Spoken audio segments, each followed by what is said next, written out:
Hello mga ka-smart Pinoy!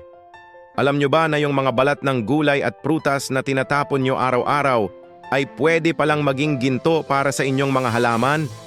Yes, tama ang narinig nyo. Ituturo ko sa inyo kung paano gumawa ng sarili nyong organic compost sa napakadaling paraan.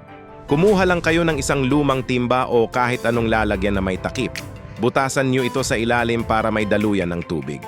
Pagkatapos, maglagay kayo ng isang layer ng tuyong dahon o lupa sa ilalim. Sunod, ilagay nyo na ang inyong kitchen waste tulad ng balat ng gulay, prutas at eggshells. Takpan nyo ulit ng tuyong dahon o lupa.